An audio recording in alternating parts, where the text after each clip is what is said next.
With Amazon PPC, 80 to 90% of all sales on Amazon ads-wise comes from sponsored products, which is when you type something and you see something.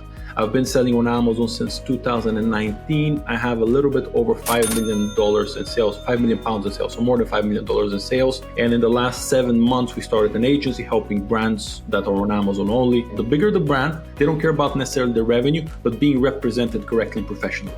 If there were 40 sellers, if you did your data and there was a $500,000 of sales a month, if you're the only seller, you're going to get that sales. And if you improve it and you have control of the listing, you can do even more. If you're currently selling on Amazon, one of the big things that everyone is talking about right now is going brand direct, working with brands in partnership to take their products and grow them on the Amazon marketplace. Now, right now, I'm super excited. Why? Because I've got Ian, and we're going to be talking about his agency and how he scales Amazon brands on the Amazon marketplaces, everything that he knows from his agency, and also we're going to get all the tips, tricks, and everything we need to know to bring that to life. Ian, thank you so much for joining me and taking time out of your day to obviously share the information. I absolutely love it. But if anyone doesn't know who you are, give us a little introduction, tell us a little bit about your history, who you are, and obviously the agency as well. Of course, yeah. My name is Iani. I own the full-service Amazon agency, Commerceville, the city of e-commerce.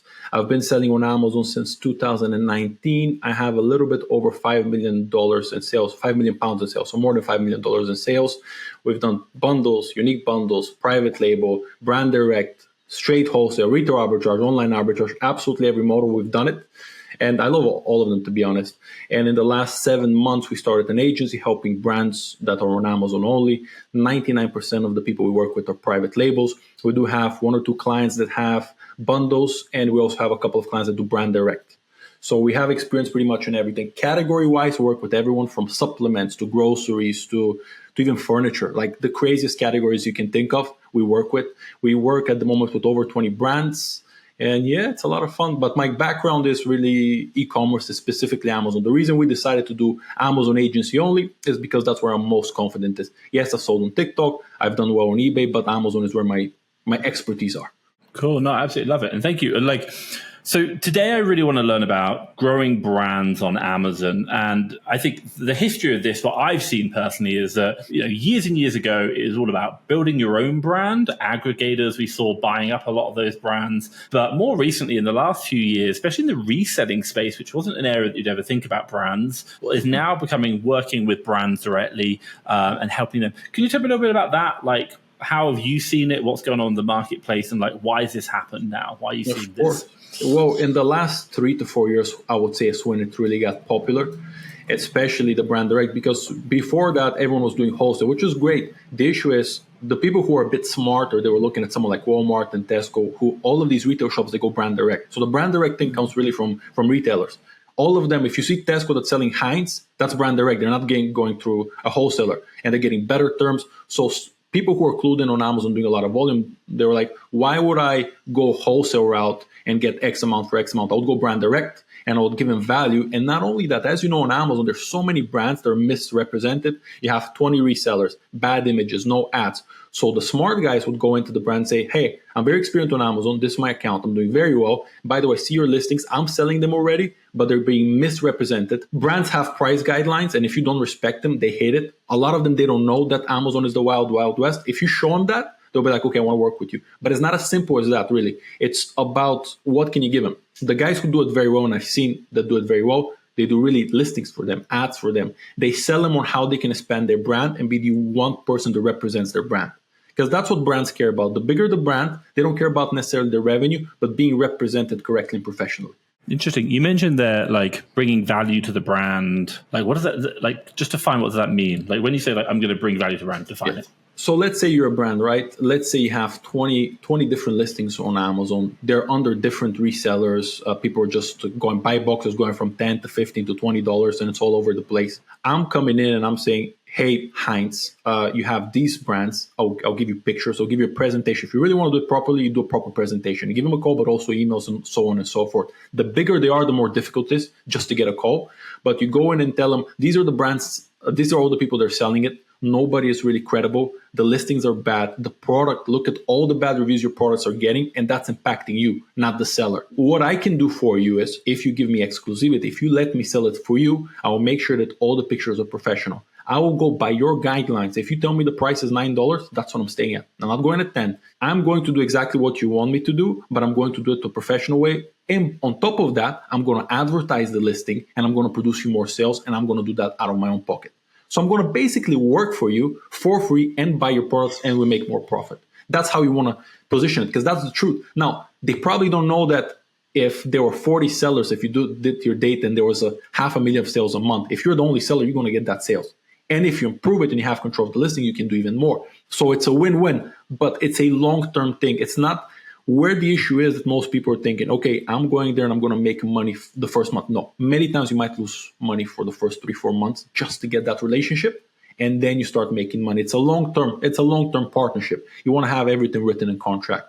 But that's why, talking about private labels reselling, a lot of brand direct businesses, if done correctly, can sell for a good amount because they have value in those contracts. Getting access to the right information, knowledge, direction, and guidance is going to really support you. Now, if you are interested in taking your business to the next level from people who have already been there and built not one, but multiple 7-figure Amazon businesses in the UK and the USA, then do check out the Amazon FBA War Room. We have a really engaged community where you can ask questions. We have classroom material. You can do 0 to 10K in just 2 hours per day. Weekly live training, which is all recorded, and you can see all the previous recordings and watch them back since we started. You've also got fighting section 3s, and we do a weekly live Q&A session. You can watch them all back, see the handouts, get everything you need to know. And right now there is a free 7-day trial, and I'll drop a link down in the description. You can access this and get started scaling your business. Join us on the weekly live calls, get the information you need to scale. You talked about their price guidelines. I'm sure there's people watching right now who are going, whatever, the brand doesn't care. I just buy the stock. They're making money. I get it sold. And it's a bit of competition. That shouldn't matter. So why do you talk about price guidelines? Why does that matter? So first, a lot of these big retailers, they have deals with everyone, right? They have deals with Tesco, Walmart, and there's prices they have agreed. And similar to online, if they sell to anyone online, of course, if they're not using Amazon vendor, it's different. But if they're not using Amazon vendor, they have price guidelines they want. What the retailer doesn't want, what the brand doesn't want to see is if his price on Tesco is £4, Amazon is 30, TikTok is 25, eBay is 15. You don't even know where the price is. What the brand wants is professional control. They want to control everything when it comes to the brand, especially the brands that care. The reason you see a lot of brands being resold because they don't really care, because they sell to distributors and for them it's extra volume. You have a lot of sellers on Amazon, they make money, but some of these brands want to control that. They want to have a professional person that's representing them, if that makes sense. So price guidelines is exactly that. They want one pack to be sold at $9.99 because that's what they've established internally. Because a lot of these businesses are big. I'm guessing from the brand's perspective, they don't really care about you. They care about the customer experience, and they want the customer to get a consistent experience of wherever they go shopping. And the problem comes is that trying to do it internally is very complex, but hiring agencies who are professionals on one channel can be massively advantageous. That'd be right. Very good point. That's because people say, okay, but why wouldn't brands sell themselves on Amazon? I'll tell you why. Because when you're doing 1 billion or 100 million, 200 million, and you're manufacturing product, you're distributing product, you're dealing with retailers. And then on top of that, doing Amazon is very complicated because if you're selling on Amazon, it might look easy to you, but creating a listing, doing ads, managing that, doing brand registry, fighting with cases on Amazon, that's not easy. And a company that's doing big numbers and has big staff has to train and give so many resources out for that to happen. That's why they give it to a seller, because it just makes sense. We need to understand all brands don't have the skill set of e-commerce. They don't understand e-commerce. They understand distribution. They understand how to sell to wholesalers, maybe sell retail relationships, but they don't understand e-commerce, let alone Amazon, because Amazon is a minefield, as you know.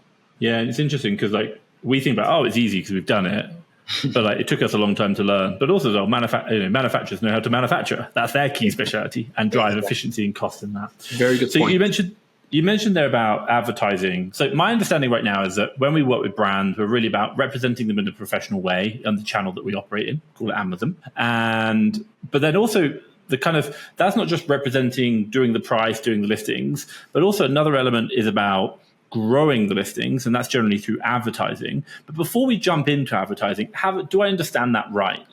When we talk about approaching brands, working with them, that's what we really mean. Is that correct? Correct, yes. So not only you're making it more professional, but ideally you want to grow it as well. Because why would they sell to you if you're not growing their brand? They would just say, okay, we might as well have resellers, of course, that can damage their reputation. But if it's about the bottom line for them, they want to see not only have my product, but I want to make sure that I'm making money on that product and it's growing. Because bigger brands have a lot of competitors and they hate their competitors. So they'll make everything possible for them to be better than their competitors. So there's a lot of competition as well. For the bigger brands, it's not about being big on Amazon. It's about being big everywhere and showing that they're there. That's the key. That's why advertising can be more complicated or much easier depending on what they want. We'll get later on to advertising, but when you're really, when you're pitching them, that's the key. And I have friends who do brand direct that not only they pitch brand direct and get brand direct, but they also work with agencies alongside. So they outsource that part so they can kind of work on just getting relationships with brand direct. Because just getting on a call with a big brand, it's super difficult. Interesting. I never thought of that. It's like everyone talks about doing brand direct. You're like, cool, I'm just going to focus on getting calls, getting a relationship. And then once we've secured it, I'll use someone else to deliver on it. Exactly. Yeah. Interesting. Yeah. So, okay. So you talked about growing and you talked about advertising. Give me a high level understanding, like what is Amazon advertising? What is really growing a brand look like on the Amazon platform? Define that. I mean, Amazon advertising is my day to day. I've been obsessed about it for a long time, so I can talk hours and hours. But Amazon PPC, Amazon advertising, very simplified, is getting your product seen and impressions. Getting the product bought, it's people clicking on it, which is not part of Amazon. So Amazon PPC, it's all about getting your product seen. You see the top 5 products on Amazon products, those are advertised. But the reason they're at that spot, because they're being acquired. As you know, on Amazon, the only way to decrease your sales rank is by being sold. The product needs to be sold. You can be seen by 20,000 people, clicked by 20,000 people, but if you don't get sales, you don't increase your rank. So the whole point of PPC is to show your product. Now, if the image is good, if the price is good and the reviews are good, you'll get clicks and then you'll get conversions. So Amazon is to be seen, listing quality, credibility, review, and pricing is about the product. That's why good products, when advertised correctly, do very well, because you're seen and then you're acquired. You cannot be acquired without being seen, if that makes sense. So we need to make 2 big distinctions. If you're working with brand direct, usually it's a product that's established. So advertising will be much, much easier because there's a name about the product. Compared to if I'm starting tomorrow a supplement brand and nobody knows me, my advertising strategy will be very, very different. So what I would do if you're going with these brands, if the brand is big and it has a lot of search volume already, you want to just start manual campaigns at not super high bids. I don't want to get too technical, but if Amazon is recommending big bids, you don't go there. Why? Because the brand is already big and your margins won't be big. If you're going brand direct, your margins are not going to be 40, 50%. So you cannot afford to spend a lot of money on ads. So you need to make sure that you're using the name of the brand. So if we're selling a brand that has X amount of search volume and it used to be sold a lot, you just make sure you're targeting the 3 to 5 most important keywords first. How do you find them? You can go to Data Dive, you can go to Helium 10, you can go to Opportunity Explorer on Amazon, and you're looking for those 3 to 5 top keywords. You find them, you advertise them in 3 manual campaigns: broad, phrase, exact. Not the difficulty of ads, but where it becomes more complicated. If you want to aggressively scale, you go as close as to the suggested bids on Amazon. Meaning if Amazon is telling you that competitively to be there is between 70 cents and $1, you go with that, and higher if you really want to be aggressive. But where do you need to be careful? If your profit is $3 and the average bid is $1 and it takes you 5 clicks to convert, it becomes complicated because you'll be unprofitable in every sale. So that's where you need to be very careful. So when it's brand direct, don't overthink it. Put a bit of a lower bid, do the manual campaigns, then launch 4 automatic campaigns: close, loose, substitute, and compliments. Again, if you want to be aggressive, close to the bid. If you don't want to be aggressive, you start with a lower bid because your brand is recognized. That's the big difference. It's not private labeled that people don't know. They're recognized, so they'll get better conversion than other products. A brand new product gets less conversion compared to a product that's established. Once you've done that, then you do 1 or 2 product targeting campaigns to make sure that you're targeting competitors. First ones are higher priced ones. Products that are highly priced, competitive products that have higher price than you. And when someone sees it, oh, that product, I know that product is cheaper. Let me buy that product. And then bad reviews, products that have bad reviews and you have better reviews, so you take, and products with high volume, stop competitors with high volume. So those are the product targeting campaigns you do. After that, and this is where it becomes a bit more complicated, then you can do single keyword campaigns. So top most competitive keywords and a longer tail keyword. So keywords that are not relevant, you put them in campaigns just so you're tracking all this search volume. Now, this sounds like a lot of campaigns, and this is the complicated part about ads. It's all about testing and managing. We've had for a product 20 campaigns plus. Doesn't mean that all those campaigns will stay, but you need to test absolutely everything you can. And this is about the budget. So if you have a smaller budget and the brand is established and it's good, launch 3 manual campaigns, a couple automatic campaigns, and maybe a couple product target campaigns. That's enough if the product is established. If you have a lot of budget, the product is not that established, you start testing like crazy. As many campaigns that are relevant. But the most important, and I cannot stress this enough, is the 3 to 5 most important keywords is what you need to push the most.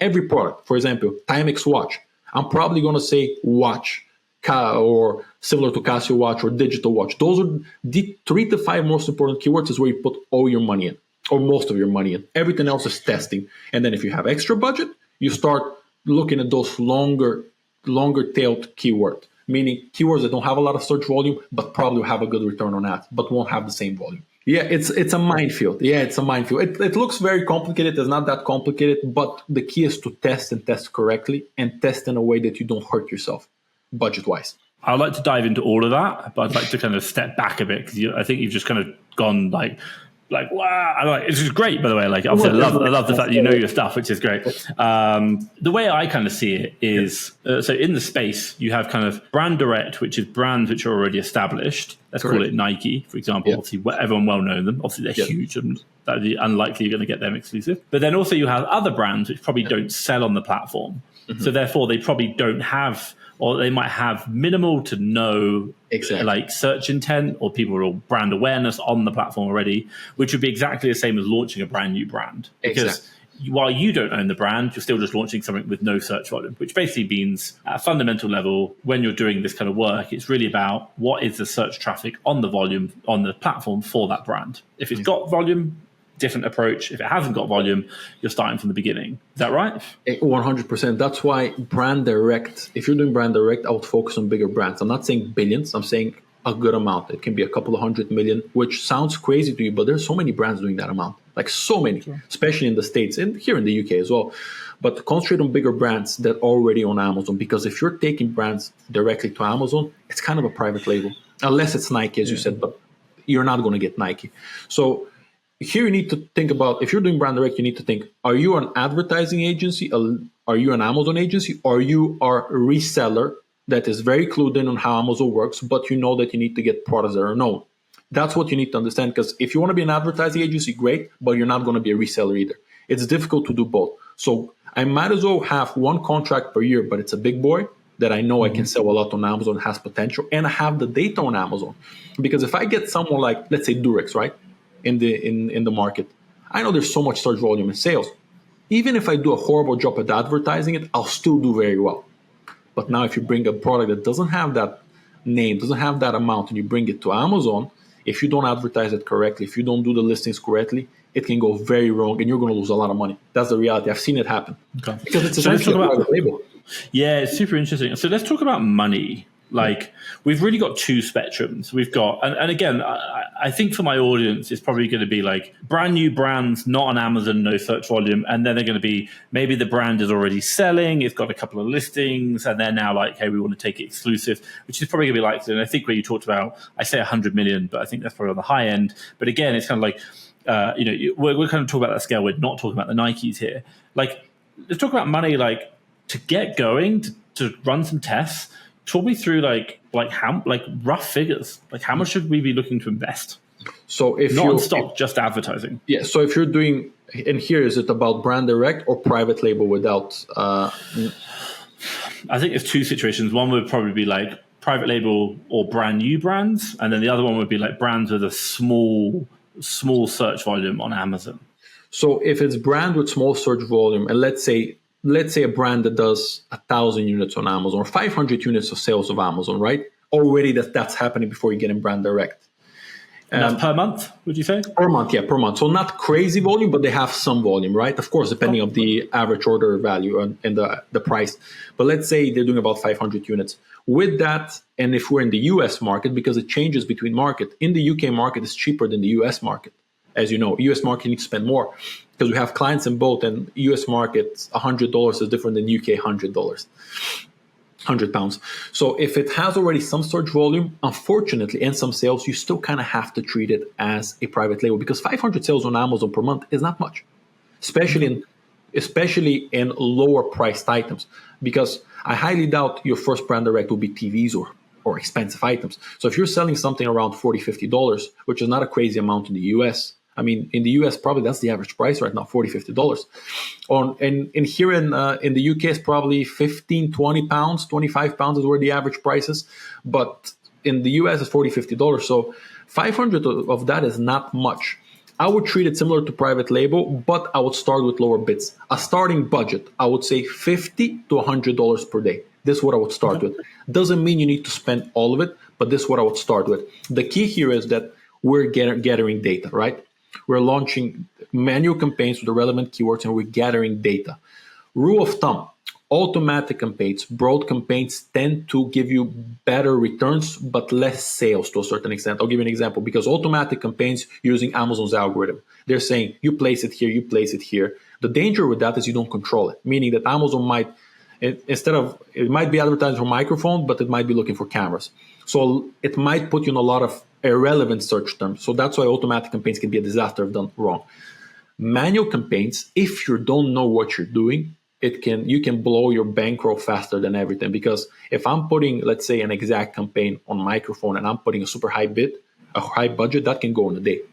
So if you're an amateur, quote unquote, if you don't know what you're doing with ads, I will do automatic campaigns. They're not the best, but it gives you the safe guideline of put a lower bid. Always put a lower bid. If you can afford it, put a lower bid. I much rather get no impressions and no results, but spend nothing, than put a higher bid and spend everything in a day. Because the thing with ads is, if you don't check daily, it's going to be very difficult. That's the thing with ads. You need to always work on them and check them, because something might not be performing very well now, but in a day or two, the ads are just going crazy. So to be safe, you do lower bids, automatic campaigns, and if you're doing manual campaigns, broad give you great returns, exact give you great returns, but you need to be very careful of the keyword selection and the bid amount. The higher the bid, the higher the spend. The budget, if you go to campaigns, there's the budget part, right? How much you want daily budget. That's almost irrelevant if your bid is lower. Because if I put a bid of 10 cents, I'm never going to spend 50 pounds unless it's like super clicked. And if I don't, I'm going to make a lot of money, because the 10 cents I'm going to convert, right? But if your bid is low, you're on the safer zone. If your bid becomes higher, $1, $2, $3, it's literally 5-10 clicks and you're out. So, okay. So really you said even at 500 units per month, which in a reselling space, you'd be like, oh, cool, I'm happy with that. This product's shifting. Like, we're like, well, hey. But in your world, you're like, nah, mate, that's basically private label. Yeah, to a certain extent, yeah. Now this is the big caveat, right? If you're getting the brand exclusivity, right, and the product is already ranked well and has the momentum, you can get away with lower budgets. That's the big caveat. But if you're bringing it from zero, or you have to remove all the listings and start from zero, you're starting from zero. But if you get 5 listings that have done well and have momentum, yes, you can advertise even $10 to $20 and you get away with it, because it already has the momentum. The fact that it has the momentum, you can kind of save yourself, but it'll always be running some type of ads. The 3 metrics, the most important metrics on Amazon, is not just ACOS. ACOS is advertising cost of sales. That tells me the ads, but it doesn't take care of what are the organic sales. You need to think about TACOS, total advertising cost of sales, which is ad spend divided by total sales. That's the true margin of advertising, meaning that if your TACOS is 5%, that's how much your ads are costing on your margin. So if you have 20% margin, 5% goes to ads, that's 15%. This is what you need to be thinking on the big picture. ACOS is important, of course. A return on ads is important, but you need to think about the whole picture. The whole point of ads is getting those organic sales. But yeah, if you have an established listing or semi-established listing, you can get away with less ad spend. But the key here is, what is the goal? Do you want to dominate that category, or do you kind of want to coast around that sales rank? There's no right and wrong with ads. It's all about what the goals are. Now, if you tell me you get quote unquote lucky and you get a big brand that's already established and it's like 3,000 ranks, 1,000 rank in grocery, well, yeah, there you can play a lot. You can get away without advertising to a certain extent, because there's the momentum. I would advertise it 100% because you're missing out on free money. But yeah, if you get that level of sales rank, the 100%, you can do a lot of it. You can go with $50, $20, but you need to think about, it's not how much you spend on ads, it's how profitable you are. If I tell you that if you spend 100,000 in ads, but you get 200,000 in profit, you'll probably be okay with that. So I wouldn't concentrate that much on how much I'm spending on ads. Are they profitable? Because if they're not profitable, it doesn't matter the amount. If they're profitable, again, it doesn't matter the amount. As long as you're scaling profitably, it's all right. You just need to be careful, of course, with cash flow. That's the most important thing. So if you're doing brand direct, make sure you're getting 30 to 60-day terms, at least. So coming back to, so again, that's cash. So coming back to cash, and the question I'm really trying to define is, so a lot of people probably watching this are probably going to be quite new to the space, like advertising, maybe looking at brand direct doing it. I'm boring. Yeah, so the question which I want to do, or I want to ask is like, look, if I'm going to go into a brand and, and again, I'll come back to that like 500 units a month. I think that's probably quite a realistic thing. I think it's unlikely we're going to get the bigger players. But the idea is like, how much should I have ready, available to budget to run a first series of tests on advertising? Like, how much do I want to have available to do that? And then how long does that take before I can say, okay, well, like we are profitable now or we're not? Like how much money and how long? So if the 500 units example, I would say $50 to $100. That's what I would say. I would have that ready to be safe. And that's per day? That's per day, correct. That's per day, okay. Yeah. And then time frame before you start seeing, like, you're like, okay, now I know the answer. Time frame, I would give it a month, at least a month. Now you can see results in 3 days, 5 days, a week. If it has 500 units, you probably already see results quite faster. But a month is enough to get enough data from Amazon, because really the first 2-3 weeks, Amazon doesn't even release all the data of the ads, because Amazon's ads, they have 2 to 3 day delays. So sometimes you might see 5 sales coming from ads today, and in 3 days when you check back the stats, they're different. So because Amazon is so big that even the stats are getting delayed. So I would give it a month, realistically speaking, at least. It might sound like a long time, but if you want to do things properly, a month. And the big caveat is here is, what's your skill set? How good are you at ads? Because if you're bad at ads, it might take you 3 months and you blow money. If you're great at ads, it might take you a week to get results. So that, and because of course, the good thing you have going on for you is this product is good enough to get those amount of sales. So at least proof of concept is there. So you know that if you get the product selling, you'll be all right. But $50 to $100, I would say, yeah.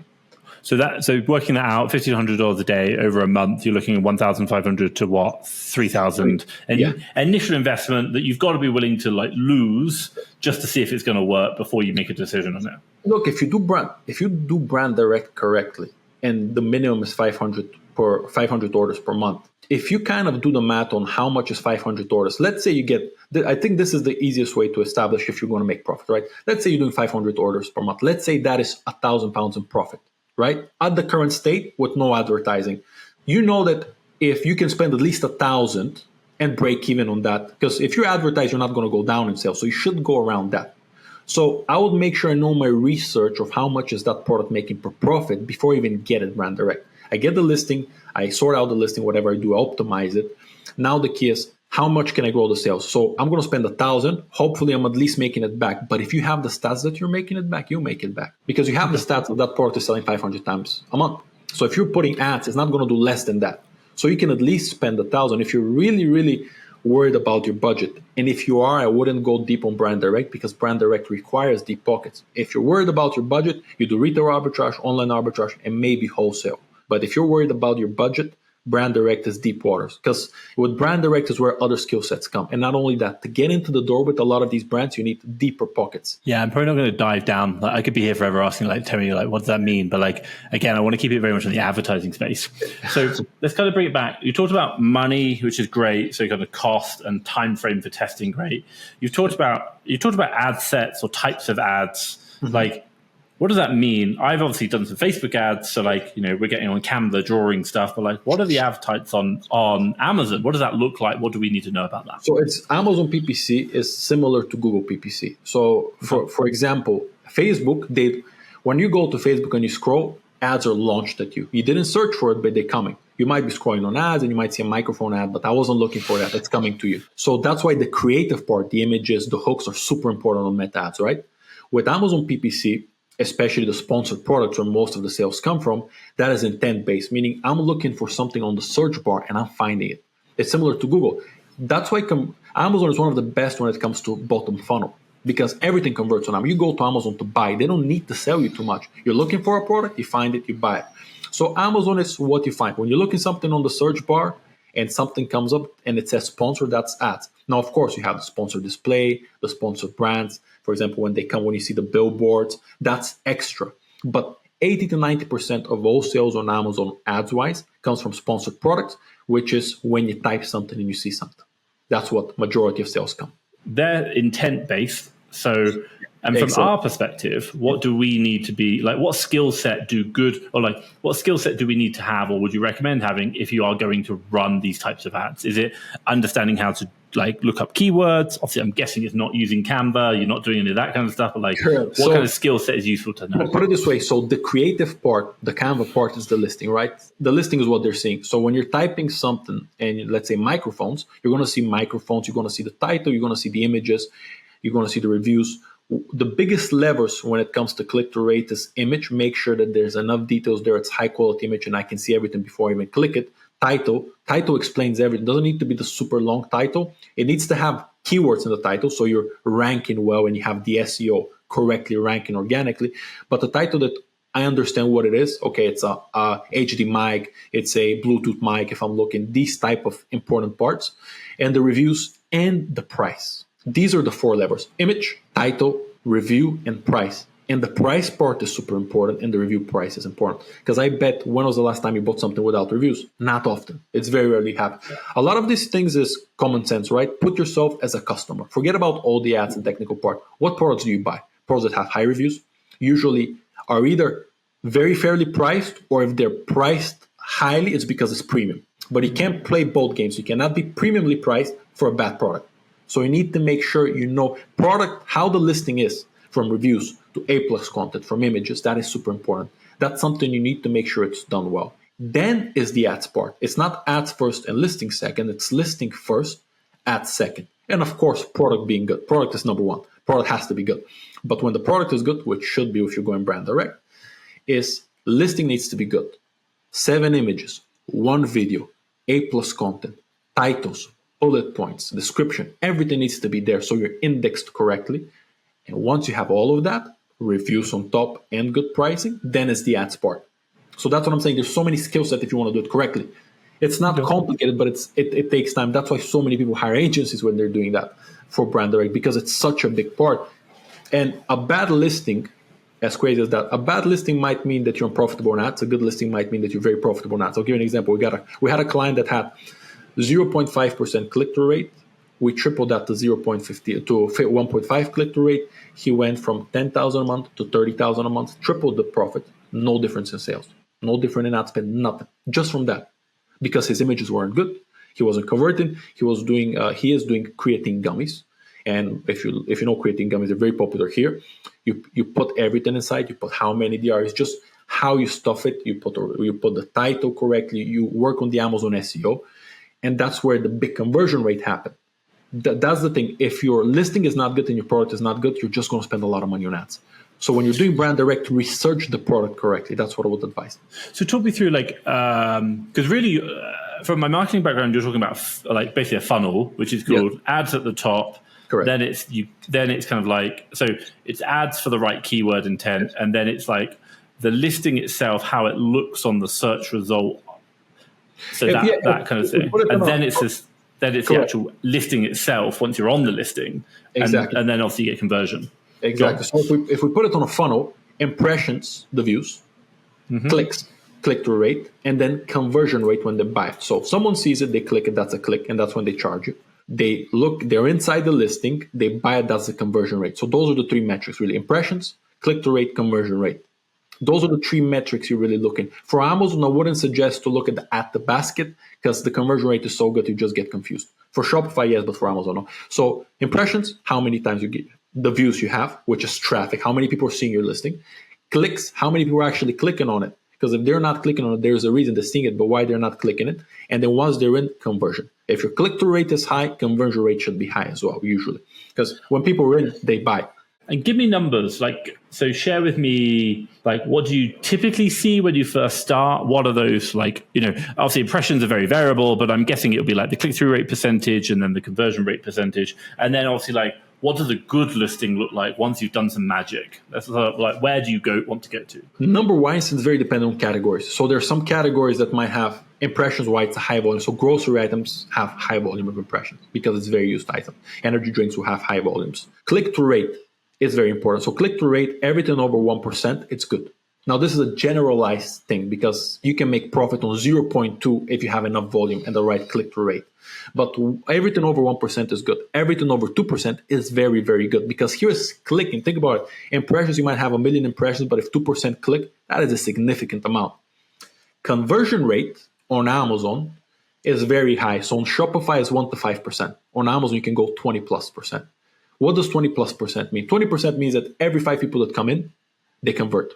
That's how crazy it is. So if you have 100 clicks, you have 20 people converting. That's what it means.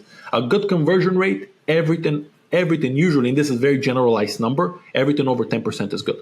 Anything under 7 to 8%, I would start to be worrying. Anything under 6%, that's already a bad conversion rate. The lower the conversion rate, the more expensive ads are going to be. The higher the conversion rate, the more profitable ads are going to be. Conversion rate is incredibly important as a metric. So for me as a seller who is going to be going brand direct, for example, grow the product, from what I'm listening to you, check your funnel, which is basically you really want to look at your conversion rate and then your click-through rate, and then you want to optimize them first before you start running ads. Is that right? You want the listing to be very good first. The actual data of the conversion rate and the click-through rate and impressions, you won't see it until you start running ads significantly because the organic views are very low compared to what you get with impressions. So you can optimize once the listing is done. You can optimize for those. But if your listing is already live, and for a lot of these listings for brand rank, you have that data already. You'll be able to see the data of how many views they had, how many impressions they had, how many clicks they had, how many converts. So you have that data. If you're starting a brand new listing, you don't have that data yet. Now you can go to Helium 10 and data dive. Oh, sorry, my camera is blurring a little bit. So you can go to Helium 10, data dive, and get average conversion rates, average click-through rates. But unless you launch the product, you won't know. So it's good to look at Helium 10 and data dive and Product Explorer on Amazon to get those averages. Just so you know, always go on the lower side just to be safe. But until you launch a product, you won't know. Now, on the what is a good listing part, it again varies on categories, but there's a couple of things that are always important. As I said, titles need to be stuffed with good keywords. I'm not saying the titles that have only keywords that don't make sense, but the 3 to 5 most important keywords need to be in the title. That's paramount. So for example, if it's a watch, Casio watch, Timex watch, so on and so forth. And again, all of this you can research it on Data Dive, Helium 10, and Product Explorer on Amazon. After that, same with the bullet points. Bullet points need to be concise. You need to tell me what the product actually does. You need to tell me a story when I'm in. I don't have time to read everything. What the product does, what are the main characteristics of the product, and put the keywords again. Description, same principle. Put the keywords then, concise, explain what it does. Backend keywords, put that in. So I can, Amazon SEO site, I can actually rank and be seen. And this is just the copy / the writing part. Images, and this is super important. The most important image is the hero image, the main image. In that image, white background, super high quality image. We're in 2025. You have no excuses to have bad images. You can use AI, you can use Canva, you can use everything. Take a photo from the iPhone 16 Pro. It's good enough. So main image has to be super clean, super crispy. Now you can go creative depending on the category. So if you're selling gummies, you can put the gummies outside. You can put a label of how many gummies are outside. You can put a lot more details, right? Maybe a bit of colors as well. If you're selling intimate cream, it's going to be a bit more difficult to be that creative, right? So for the intimate cream, rather than be super creative, make sure the image is super high quality. Now, with the second, third, fourth, fifth, and sixth image, you can go wild because you don't have to be on a white background. The second image, I want you to tell me the story. If it's creating gummies, what does it do for me? What's the benefits? What is the comparison between that and my product? Between that and other products? Why should I buy you? All the details, how it can be used, all the details. So you need to tell me a story. Main image hooks me, all the other images tell me a story. Finally, if you can, a video. Show me how the product is, how you can use it. Now, if it's a fitness equipment, easier. If it's creatine gummies, maybe open them, eat them, do something that makes sense. But like, show me everything about the product. Sell me on the product. You're not selling me with words, you're selling me with images. After that, do A+ content. And A+ content, make it as nice as possible, again, showing why they should buy your products. Remember, people are not staying on your listing for an hour. They're looking at the images, looks good, price is good, reviews are good, A+ content looks good, I'm buying it. That's it. People are not staying there an hour reading your listing. They're in and out, in and out. So everything that catches the eye is good. But that is a short summary of what a good listing is. That's a lot of detail there. I absolutely love it. And so optimizing a listing of what you just said, that's going to improve the conversion rate. Would that be correct? Yeah. Correct, yes. And then your click-through rate, how do you optimize that? It's the same principle. So when you optimize click-through rate, you're optimizing conversion rate as well. So one of the biggest levers you can always pull on Amazon, and that is pricing. When you lower your pricing, you convert better. If I put this microphone to £2, I'm going to convert better, regardless of the image. But of course, you're not going to make a profit. So if you're struggling to convert, you can always lower the price. Click-through rate and conversion rate. Click-through rate is have a good image, have a good title, have good price and reviews. What gets them into the door, it's usually what sells them as well. On Amazon, as long as you get a click, usually it converts good enough. You're not going to convert all of them, but as long as you're converting 10% plus, you'll be all right. Optimizing that, doing the good listing will help you with click-through rate and conversion rate. Now, caveat here again is if done correctly, every month at least test. Meaning, if things are not going well, test another image. A/B test them, split test them, do tests on these images. This image might perform better than the other. And we're talking about the main image, not the other images. Change them every so often if they're not performing very well. If they're performing well, don't touch them. When something works, try not to touch them. Because if it works for a reason. Don't jinx it. How do you know if an image is performing well or not? Is that the conversion rate? That is correct. So that's the conversion rate and the click-through rate. If I have a good click-through rate and I have a good conversion rate, but especially the click-through rate, it means that people are enticed enough to buy it. So if the image is good, generally it'll be like a good title with a strong image, you'll get a good click-through rate from the search to the listing page. And of course, if that's good, price. then I'm good. Good reviews and price. People forget good reviews are super important and price is super important because I can have the best image, but if I'm 30 pounds on top of everything else, it's going to be very difficult. People forget we're selling commoditized products. These are products. This is not a service. I can sell you on why you should buy my service and why I'm the special one and why I can charge X amount because I have X amount of experience. With products, it's very difficult. There's so many products right now. We're not 60 years ago that there were 10 products. There's so many products and pricing is a big factor. Anyone that tells you pricing is not a big factor, maybe it's Nike. But if you're in the game and you're a small brand, if you're not competitive on price, it's going to be a very tough road for you. Okay. And you talked about reviews there. We haven't touched on them. Like, why do they matter? And what are good reviews? Define that. And then also how many reviews? And also how do you get them? Reviews, for some reason, I'll give an example. And I'll ask you this question. How important are reviews for you as a customer? Oh, massive. I'm looking at number one, when I do Amazon searching, I'm looking at how many reviews they have. Like if it's like 5, I'm like not interested. But if it's like 500, I'm like, okay, cool, I'm really interested. If I see like 10,000, I'm like, wow, these guys are amazing. And then obviously you can see the score. Exactly. And I almost bet that if I have £2 more, if my product is $2 more, but it has better reviews, you buy my product, right? Yeah, fine. So this is the answer of how important reviews are. They're that important. Now, the number of reviews are important, but if you have 0 reviews and 1 review is a massive difference. Having 1 review of 5-star converts much better than 0 reviews. Having 10, 20 reviews converts better than one review, but having 100 reviews doesn't convert necessarily better. So 10 to 20 reviews is more than enough. Of course, they have to be 4.5 plus, depending on category. But it doesn't need to be thousands of reviews because you just can't get them. You can't get the maximum amount of reviews you can get is 30 with Vine when you kind of buy reviews, right? Vine program is when you send it to Amazon FBA and you buy and you send reviews to customers on Amazon, they review it for you. Those are the maximum amount. But 5, 10 reviews, you'll be more than enough. You'll be fine. There's enough credibility on the platform. So you'll be all right. But 0 reviews, it's a struggle. So you're saying, 10 to 20 is where you want to be to start with. That's a good place. Yeah. And then you could do that through the Vine program. Is that right? Yes, through the Vine program. Now, if you're super tight on budget, send 2-3 products to the Vine program. 2-3 reviews are much better than nothing. They'll still convert better than nothing. Just try not to be on the 0 review. Okay. And then just give me a quick summary. What is the Vine program? How does it work? How much does it cost? Yeah, Amazon Vine program is basically when you're sending products to FBA, you can go to the Amazon Vine program and you have, let's say you've allocated 5-10 to them and you're sending it to customers on Amazon, which they review it for free. So it's costing you the cost of goods and the shipping. And that's what basically is. You're sending it to customers of Amazon via FBA, and they review the product.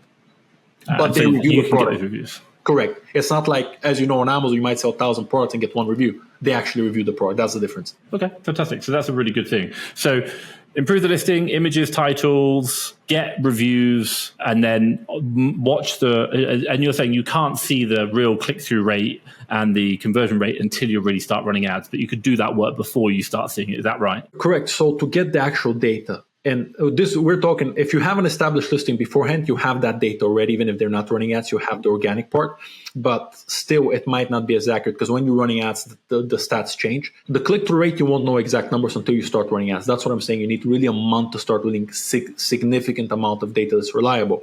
But if your listing is good, you're already starting well. If your product is good, you're already starting well. So as long as you're doing, put it this way, as long as you're covering the listings, all the points we just mentioned, as long as you're doing that, you'll be much better than a lot of competitors. Because still on Amazon in 2025, most people are clueless about how important listings are. Because we convert on images, we don't convert just on text. If I see something good that's reviewed well and it has price, it's good. We're on Amazon. Everyone buys on Amazon. If you're not sending a product on Amazon, there's an issue with the product. Yeah, it's an interesting one. It's like, was it 50% of search traffic goes straight to Amazon? Not only that, or like 40, people to search. 40%, more than 40% of worldwide e-commerce is Amazon. So more than 40% of transactions on e-commerce is Amazon. So it owns half the market almost. It's incredible. Yeah. Okay, cool. So we're in a good place. We've got a brand. We know roughly where we're at. We know we need to budget $1,500 to $3,000. We've got a month's worth of work, $50 to $100 a day. We understand we've got to go through, review the listings, get the images right, get the title. We need to make sure we're getting the reviews. That's great. Now, you just told me all of it earlier on, but I want to come back to like that ads process. And can you talk me through what I'm really interested in is like, you talked about like keywords, understanding some keywords. Like, I think typically when you get a brand, I'm not going to get a brand where they're like, yeah, this is the one product I want you to promote. They're going to be like, here are 10, 20 products that you want you to take on board. So how do I approach that problem? How do I choose, like, I think you said just choose the 3 to 5 top performing keywords. So like, I need to know, like, what am I going to go for? Like, break that down for me. Well, exactly. So if it's one product, it's much easier. If they give you 20 products, there's a lot of work you need to do. Meaning that you need to find for those 20 products what the important keywords are. Mm-hmm. And you need to find 3 to 5 key important keywords for those products. Now it might be 3, it might be 5, it might be 2, but you need to find them. So you need to go and research all of that. You need to launch the campaigns, and forget about launching the campaigns. It's going to take time. You need to manage them after that, because a campaign, if you don't manage ads after that, you might as well not launch it, because ads are never staying the same. What works now might not work in a month. And I'll give you an example. If something is overspending and you're not adjusting it or removing it, you're just going to burn money. If something is doing very well and you're not increasing ad spend and not optimizing it, you're going to lose money. So if I'm doing brand direct, that's why I would go to more established brands, because it might be more difficult to get them, but the work after that will be easier. Because if I'm getting someone that's not doing that well, I'm going to do a lot of the work for them, and I might make a big loss because I don't own a percentage of this brand. I'm representing them, but if I'm putting the ads money and if I'm putting everything else, that's an issue. Now, if it's a smaller brand and you can convince them to at least put the ads money themselves, that's a much easier sell, right? Because, okay, at least you're not risking that. But it all depends what you want to do in your business. If your sole focus is to grow your brand direct, honestly, and forget that we're an agency, I would outsource ads. I would outsource listings. And it doesn't need to be an agency. It can be someone you trust that is good at that. You can maybe hire someone on the team that does that. If you're getting brands and you don't understand advertising and listing creation, you're going to be losing on a lot of money, and you might lose money yourself, let alone the product. Okay. And of course, it makes you more professional, because if the brand comes and they expect a good image from you and you cannot produce it, you're going to lose that brand. So I would really, instead of you going deep on ads, just get better, getting better brands, scale that, and that's about it. Because everything else you can outsource it. I wouldn't. That's why I would go, if I'm doing brand direct, I would do it with more money, because can you be good at ads, listing creations, making deal with brands direct, being good at warehouse fulfillment, being good at operations? Very difficult to be great at all of those. I would much rather be, okay, I'm just going to do brand direct, close those deals, everything else, it can be taken care of. That's why people use fulfillment center. I'm sure you can pack your stuff, but why are you not packing it? Because it's going to be a nightmare. I completely agree. Okay, but let's say, for example, because I'm sure a lot of people are watching this and they're like, actually, I do want to do it myself. Mm-hmm. Like, and maybe they're not in the process of, I have all that money, I want to outsource that and do that. They're like, no, because by the way, we all know so many people do. If it's a handful of products, 5 products, you're saying for each product, you need to do 3 to 5 keywords, do the research for that. And then what? You're running those ad campaigns against them. Tell me more about that. I know you talked earlier, but I want to go into more detail with that. I'll break it down as easy as possible. So let's just take first product first, right? You're doing your keyword research on Helium 10 Data Dive for Product Explorer. You find out those 3 to 5 main keywords has the most search volume and the best conversion. You put those in manual campaigns. Now, usually the manual campaigns are broad, phrase, and exact, and this is the way they target. So broad, it will be broader. It will be microphone, but will also be similar to microphones. Phrase will be the product, but targeted in a phrase. And exact, it will be more of an exact of the microphone. So if the keyword is microphone, Amazon is going to keep as exact to that keyword. Now, even the exact, it's not going to be exactly that keyword, but it's going to be the most control. So put those 3 to 5 keywords in broad, phrase, and exact, right? On all those 3 campaigns. Then you launch at least a minimum 1 auto campaign. Ideally, I would launch more, but if you're a beginner, you don't want to do too many campaigns, 1 auto campaign and 1 or 2 product targeting campaigns, which is targeting your competitors, higher priced, more volume, blah, blah, blah. This is what I will do if I have a limited budget. So that would be 1 product. So that's 3, 4, that's like 5 to 7 campaigns per product. This is what I will do with a limited budget. Now, if you're bare bone, no budget, nothing, you're really trying to do DIY, I will do the 3 manual campaigns. The 3 manual campaigns with 1 auto, I'll do just that. If you really can't afford it, you don't know much, that's what I will do. But bear in mind, you will probably suffer because yes, you might get results, but you might lose them a lot. So worst case scenario, at least the 3 manuals and 1 auto, at least that. And so coming back to cost, 3 manuals and 1 auto, I think you said 5 to 7 ideally per product. So if we got 20 products, that's 3 times 7, 140.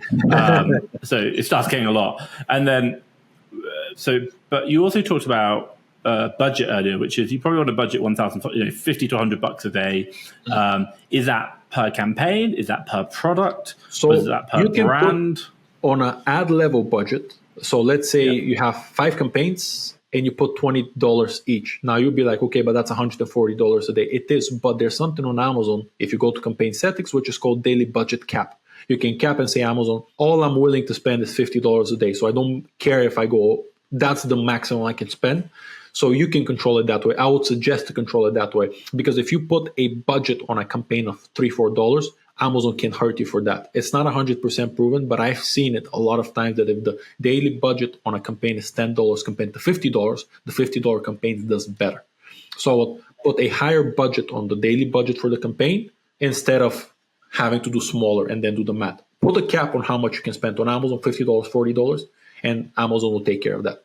And then I've done a bit of, you've used some words here which I just want to clarify. So I've done a bit of work with Facebook ads. So when we think about it, we have a campaign, which is basically a big bucket. And in the campaign, we have ad sets. Correct. Yes. So when you're doing these are groups of ads. Exactly. And then under that, you have the ad itself. Is that right? Exactly. So what I would suggest to make it simple, you do, so let's say we're selling this microphone, you do 1 campaign and you do 1 ad set and you keep everything 1 per 1 per 1. So on Facebook, you can do 1 campaign with 20 ad sets. I would never recommend to do that on Amazon. You do 1, 1, 1, 1. 1 campaign, 1 ad, everything to be super clean. 1 campaign, 1 ad group, 1 ad set for 1 product instead of 10 products. That's why there's so many campaigns, right? That's why you have 5 to 7 campaigns per product. I know it sounds like a lot of campaigns, but once you launch them, you're not keeping all of these campaigns because not all of these campaigns are gonna work. The reason you're launching so many campaigns is similar to Facebook when you're launching so many creatives because you're testing. So out of those 7 campaigns per product, maybe 3 work very well. All the other 4 you remove them or you decrease the budget. So you might, on 7 products, you might have 50 campaigns, but then you might end up with 30 or 40 once you optimize them. So things change all the time. So the optimizing part is the big difference. But that being said, if you're selecting, again, we go back to the brand direct. If you're selecting the brand correctly, you can get away with a lot of mistakes on ads because the brand has volume. Now, if you want to learn it yourself, you can definitely do that. You can do YouTube resources. Everything is on YouTube, right? You don't even need to get courses. I would just go YouTube and there's a lot of guys, my Amazon guy, Mina, there's a lot of guys. I have a YouTube channel, but there's a lot of guys you can learn ads from. The issue with that is that unless you try ads, you're not going to learn ads. Like what I'm talking about ads today is because I've tried it. I didn't watch YouTube videos showing me how to do ads. I spent a lot of money. I lost a lot of money. I've tested a lot of campaigns, tens of thousands of campaigns. That's why now I know what works for us in 2025. Because what worked on Amazon in 2019, it's very different than what worked now. You could get away 4 or 5 years ago with 2, 3, 4, 6 pence bids and do very well. Ads on Amazon becoming more competitive as everything else. Facebook ads are becoming more competitive in price. So, of course, more people are using ads now, so ad price goes up. It's a auction. It's similar to Google. The more you bid on a keyword, the more expensive the keyword comes. So I just want to bring it back a bit. So let's say, for example, we got a brand, and let's say, for example, now we're only selling the microphone. We've got one microphone, one product from this brand to sell. So you're saying, and again, I want to come back to the bucket idea. I've got 5 to 7 campaigns. Is that right? Yeah. And within each campaign, I'll be targeting I think you talked like keyword, you target competitor product and auto-match. Yeah. So you'd have one of those, and then you'd have one ad. So, is that right? Exactly. Right. So the manual campaigns, so one campaign for broad, one campaign and one ad set for broad, one for phrase, and one for exact. So these are 3 separate campaigns, right? And that's where you put the keywords. Fourth campaign, and this is again, if your budget is limited and you're not a great expert on this. The fourth campaign, it's an auto campaign, where that's very simple to put. You do an auto campaign. The fifth campaign is a product targeting campaign, which is again a manual campaign, but you're not targeting competitors. The keyword campaigns, you're targeting keywords, right? So when someone is looking for a microphone, you come up there. The product target campaign, you're targeting a competitor or a category, because the product targeting campaigns can be either individual products you're targeting, like competitors, or you can say, I want to target the full category and come up when this category comes for different products. So you can do both. That's what I'm saying, that you can do 3 campaigns, you can do 20 campaigns per product. But if you don't want to spend too much time on it, do the 3 manual campaigns, do one auto campaign and one product targeting campaign to keep it simple. You will probably lose on results, but to keep it nice, tidy, and simple, you can get away with 3 to 5 campaigns. You will lose on testing, but it's better than nothing. So talk me through. So you've got these 3 to 5 campaigns now. We've got them set up. We're now running them. I think we're talking about $50 to $100 a day across the whole lot. Should we say? Is that right? Across all 5? So not 500 across the whole lot. Yeah. So you've talked to now you want to be watching them every single day. What am I looking for? Tell me about that. Exactly. Perfect. So when I say every single day, I'm not saying you have to go into great detail to them every day. But what I want to see is, I've launched a campaign today. I want to see tomorrow, am I getting impressions? Am I getting clicks? Now, if I'm not getting on the first 2 days, I'm not panicking, because the first 2 days usually not much happens. But after the second day, now I want to be looking at, okay, I had still 0 impressions. I have 0 clicks. I have 0 everything. Why is that? I probably need to get my bid up because I'm not competitive on the bid. You do that. Opposite side. Oh, it's been 2-3 days now. The reason I'm saying every day is because on the first day you might spend a lot. So I want to take care of that. So I see on the first day I've spent a lot. What do I need to increase? Okay, I see on this keyword, my bid is too high. It doesn't make sense. I need to lower it. Or I see this keyword doesn't make sense. I'm getting clicks, but it's not for the right product. I'll remove that keyword. This campaign is spending too much. I'll cut that, make a new one. That's what you're looking for. You're looking for things that are either going very bad or very good. You want to cut the losers and keep the winners. That's why you're checking them every day, because even one day can be a difference. And so you said some words there. When I look at this, that doesn't make sense. And you said, cut the losers and keep the winners. How do you define a winner and a loser? Ideally, and again, we're talking about brand direct here. Ideally, we want a profitable campaign, right? That's the key, profitable campaign. So a loser, let's say our target ACOS is 20%. Our breaking even ACOS is 40%. So everything over 40%, I'm probably considering a loser. Now, if it's just one day, if it's just one day I got a sale and I'm breaking even, that's not enough data for me to remove it. I want to keep it. I want to see at least for a week how it does. I'm starting to cut when I see I'm spending a lot of money. If I see that I'm losing a lot of money on this campaign, I want to remove it. I want to keep, when I say winners, for me, a winner is an ad that is profitable. That is the key. An ad that's profitable doesn't need to be super profitable, but as long as it's profitable, I'm getting sales. It means that my organic rank is dropping and I'm getting more organic sales. Because the whole point of ads is to get organic sales, to be pushed in those top 5 categories, not to just rely on ads to sell. You want to have ad sales, but the key is to grow your organic sales.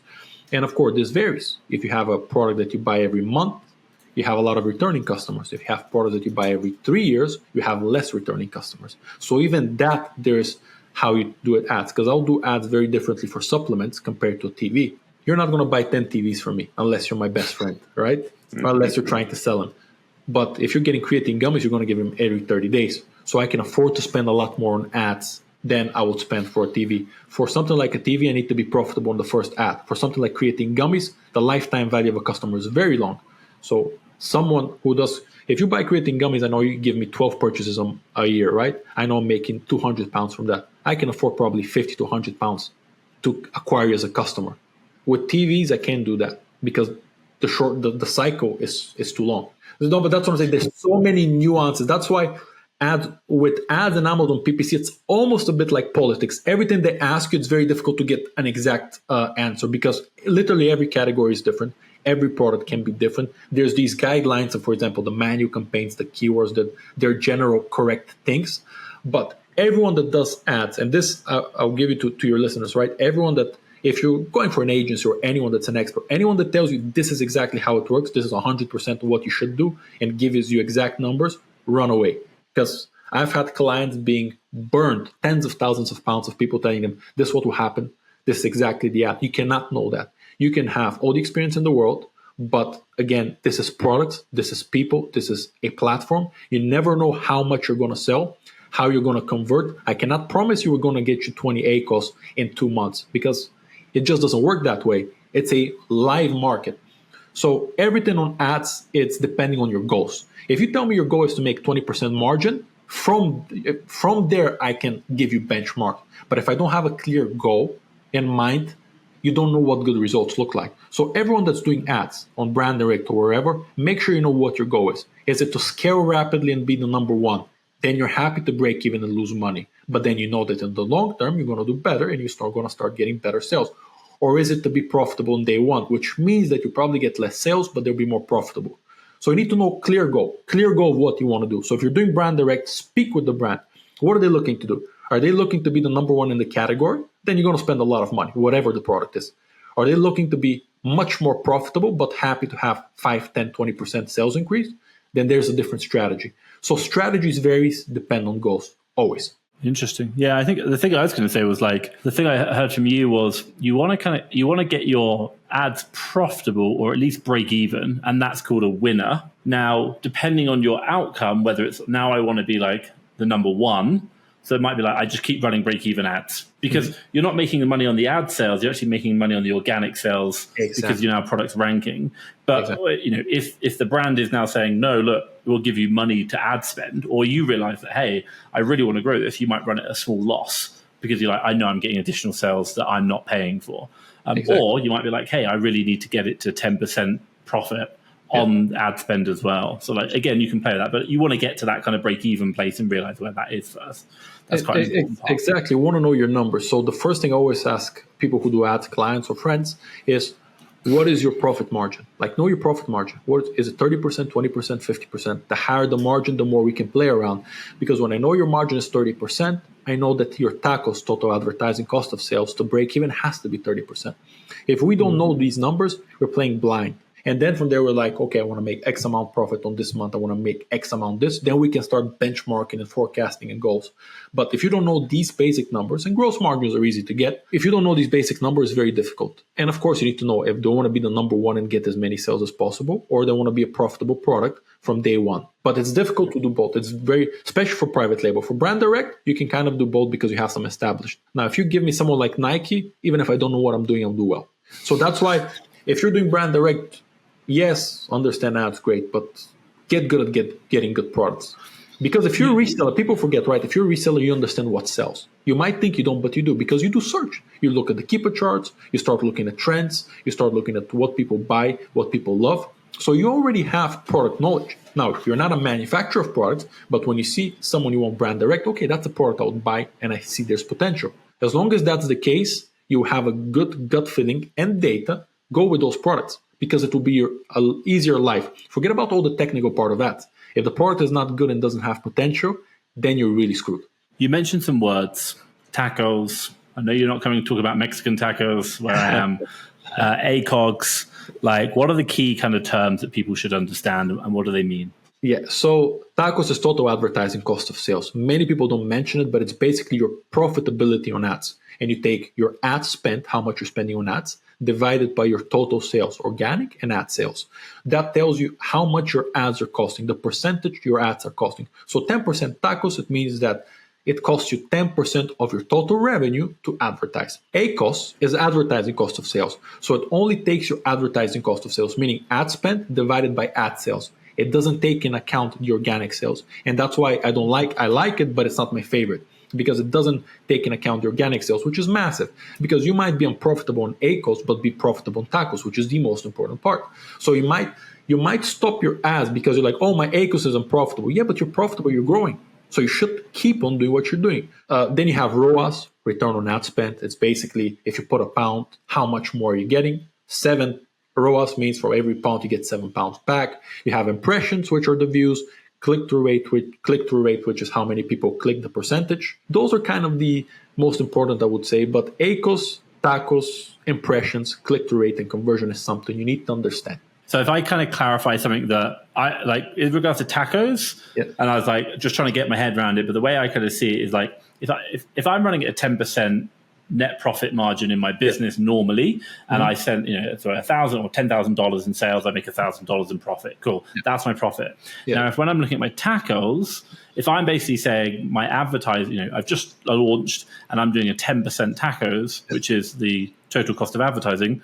So basically what I'm saying is that net profit is now going to be wiped out by the advertising. Correct. Exactly. So I don't want to go above that because I'm obviously going to lose money, but like while I'm growing, I can afford to do that because the brand's growing, the listings, the sales are growing, and I'm basically just using all the profit I'm making to pay for the advertising. Correct. So knowing those two numbers is really important. Is that right? So TACoS is very important from a profitability standpoint because total advertising cost of sales tells you, okay, how much is that actually costing me?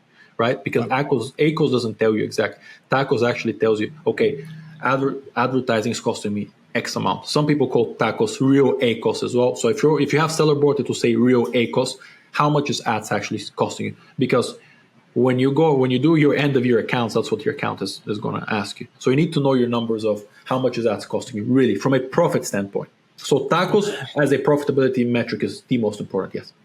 And obviously, you mentioned these numbers. Yeah. Is there some kind of like guidelines of what is good and what's bad? Like what you should, the industry aim for, or like what you like to aim for? I think you mentioned like ROAS 7 times, for example. Yeah. Like, so any advice on that? TACoS, honestly speaking, 8 to 10% is a great TACoS. But again, depending on your margin. If you tell me 10% is your margin, 10% TACoS is not great. But 10% TACoS, it's usually a great TACoS. Now, caveat again, margin. If your margin is 40%, 20% TACoS is not bad either. Because there's this fine line of your TACoS being very low and you're not pushing enough ads. Your TACoS being very high, you're pushing too much ads. So if your TACoS is 2-3%, that's great for profitability, but you're probably not pushing ads enough and increasing sales, if that makes sense. That's why rule of thumb for business is you're going to do less profit on 10 million than you do on a million margin-wise. The bigger the business, less the margin. It's more. Amount of profit is more, but the margin is less. It's similar with ads as well. It's the same principle. But good guideline is 10% TACoS. Again, depending on your margin. And then anything for ROAS and... ROAS 5 plus is great. Everything over 5 plus. And this, we're talking about private label. And again, margins, it depends. If it's brand direct, more than 5 plus ideally. But 5 plus is great. As long as you're profitable, everything is great, but 5 plus ideally. So if your margin is 40%, 5 ROAS is great, of course. 30% still, 5 is great. ACoS, everything under 20 is very good. But again, it's a caveat of 30% can be very good as well. Even 50% can be very good if margins permit. But everything under 20% is very, very good. Everything under 30% can be very good as well, depending on the margins. Cool. No, I love it. Let's just... You've mentioned tools. Tell me about tech stack, tools. Like, what are the tools that you use in this game? So we use Data Dive, especially for US clients. We use Helium 10 and we use Amazon Opportunity Explorer. And which Amazon Opportunity Explorer is what you have on Amazon when you have a brand registry. Helium 10, you probably know the software, who doesn't? And Data Dive is another software. Helium 10 and Data Dive we use for keywords, and keywords for when you're doing ads, and keywords for when we're doing listings as well. Because when we create listings, we want to make sure that the listing is optimized as much as possible from the beginning. Those are the tools I would use. Now, you don't need them. You can do without them. You probably lose some parts. You can use Amazon's Opportunity Explorer, which gives you data from Amazon. Because all of these softwares are great, but you need to understand that they don't have 100% of Amazon's data. they're guesstimating. So I'm sure if you've seen something like Helium 10 or other softwares or Jungle Scout, the estimated sales are not the right sales. I guarantee if we check one of your ASINs, Helium 10 might say 10,000, you probably sold 15,000 or 13,000. So it's not 100% correct, but it's very good for what it is because it's just what we have. But yeah, I would use Helium 10, Data Dive for keywords and creating a listing, and Product Explorer if you don't have softwares. Fine, cool. Yeah. No, I absolutely love it.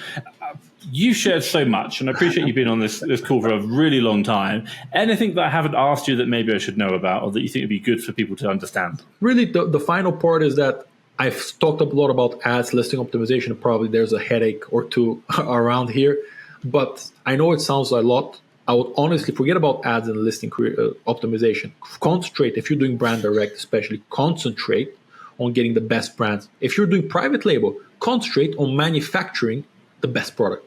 Because great businesses are that. You think Nike and Phil Knight knows ads and Amazon listing conversion? No, he knows how to make great shoes. And that's all it is. Same with brand direct.